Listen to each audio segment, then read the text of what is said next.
Steve Jobs was an American inventor, designer, and entrepreneur who was the co-founder, chief executive, and chairman of Apple Computer. Steve was born on February 24, 1955 in San Francisco, California, and was put up for adoption. Steve was adopted by Clara and Paul Jobs. The family lived in Mountain View, California. Young Steve Jobs would help his father rebuild cars as well as a wide range of household building and repair projects.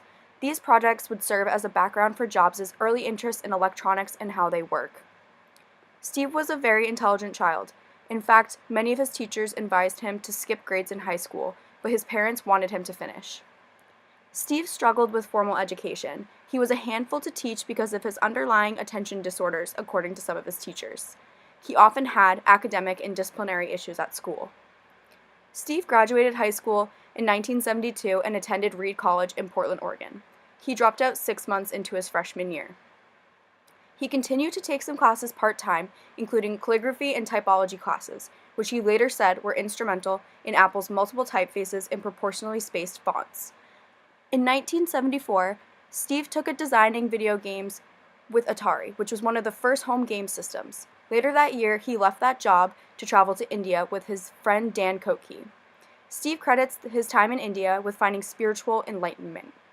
He experimented with psychedelic drugs and later commented that these counterculture experiences were instrumental in giving him a wider perspective on life and business. His friend Dan Kottke would later become his first employee at Apple.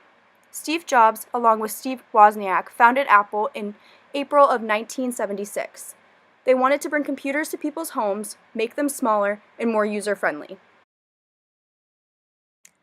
Jobs and Wozniak began running Apple out of Jobs' house and garage in 1976. At this time, the microprocessor had been recently invented and costs quickly began to decrease. The relatively low cost of the microprocessor meant that a computer for personal use could finally be in the reach for a lot of consumers. Before that, computers were very large, very expensive, and generally only accessible to businesses. The low cost and small size of microprocessors spurred the personal computer market and attracted many companies to the industry, creating a race to develop the first widely available personal computer. With the budding demand for a personal computer, Jobs and Wozniak invented and released the first Apple computer in 1976. Apple wasn't the first personal computer, however, that was the MITS Altair. Jobs had observed that many customers were dissatisfied with the way the MITS Altair operated. The MITS Altair was extremely hard to operate and required a specific code during the startup period in order to reach the desktop screen. It was no more than a box of lights and circuit boards and didn't meet the needs of the consumer. This observation prompted Jobs and Wozniak to focus on developing a computer with new software to make it more accessible and user-friendly for the average person. In 1977, the Apple II computer was released to the market and was Jobs' first real success. The Apple II was the first mass-produced microcomputer product. It became one of the most recognizable personal computers and was one of Jobs' first significant successes in business. Apple's computers would continue to grow through the late 70s and early 80s. Jobs was known as the visionary for Apple and a key designer of Apple's products, both successes and failures. Apple had numerous product failures under Jobs, or that Jobs worked on, such as the Apple Lisa, Power Mac G4 Cube, and Apple III. The Apple Lisa was brought to the market, but at $9,999, the new product only sold 50,000 machines by 1993.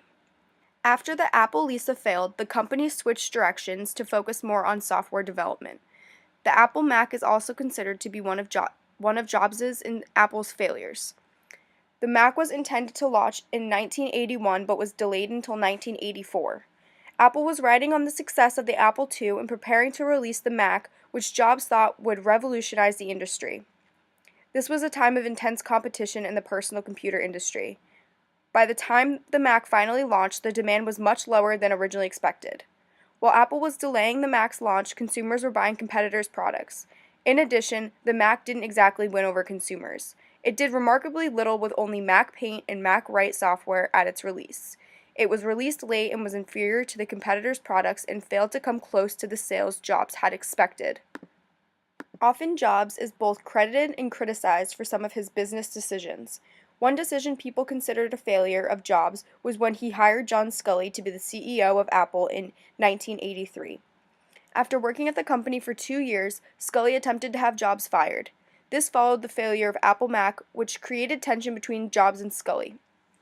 Scully was ultimately successful in driving Jobs out, and Jobs resigned in 1985. Scully oversaw some early successes at Apple, but ultimately resigned in 1993 after a significant decline in company profits. Jobs left to create a new company, Next Inc., along with other Apple employees. Next is seen as both a success and failure by many in the business world. The company struggled to sell units and eventually had to lay off many of its employees. Investors like Ross Perot did not get the return they were expecting. As a business, Next Inc. was a failure by most measurements, but the software Next Step was viewed as a great product. In 1996, Apple agreed to buy Next Inc. for $429 million. The Next Step software is what Apple's successful Mac OS and OS X operating systems were ultimately derived from. Jobs returned to Apple and was named the interim CEO 7 months later, and eventually the position became permanent. Jobs is credited with rebuilding Apple's success with decades of technical innovation and successful product launches after regaining the CEO title. Under Jobs, Apple launched the iPod in 2001, and by 2012, over 350 million devices were sold worldwide. In 2007, the release of the iPhone revolutionized cell phone design and sold over 170 million iPhones worldwide by 2014.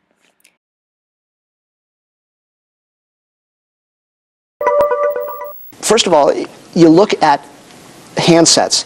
This is probably not only the most vibrant technology sector there is out in the globe, this is also one of the most competitive. Why in the world would Apple Computer want to jump into the handset market with so much competition and already so many players? You know, one of the biggest motivations for working so hard for a few years to make a great product is you want one yourself. And we use all the handsets out there. And boy, is it frustrating. It's really frustrating. It's a category that needs to be reinvented, needs to be made more, not only more powerful, but much easier to use. And so we thought we could contribute something. And we don't mind the fact that there's other good companies making products out there. The fact is that there's a billion handsets that were sold in 2006. And so if we just got 1% market share, that's 10 million units. And we think what we've done is to reinvent the phone and completely change what your expectations are going to be for what you can carry in your pocket. You mentioned in your keynote, you talked about the Mac, you talked about the iPod, and now there's this. What makes this such a product that would enjoy such lofty company? How important is this to Apple Computer, and why? You know, time will tell. The Mac changed the whole computer industry. And it really made computers easy to use for the first time and brought graphics into the personal computer for the first time. The iPod changed the way we listen to music and changed the whole music industry. I think the iPhone may really change the whole phone industry. Apple's market capitalization skyrocketed and achieved about $355 billion by 2011. Steve Jobs is also well known for his managerial style, which is both celebrated and criticized because of his unorthodox nature. Jobs had no formal training in management, engineering, or design, and impressed people with his ability to make decisions instinctively. His management style was unconventional. He was socially awkward and had difficulty communicating with people at times. He had a reputation for being impatient, unreasonably demanding, and sometimes cruel. Sometimes he would humiliate employees or even fire them publicly. He was often referred to as headstrong and having tunnel vision. He was focused and had very little tolerance for anything less than perfection. He often gave honest and sometimes blunt criticism to his employees. He didn't have some of the social filters that can be beneficial when managing people.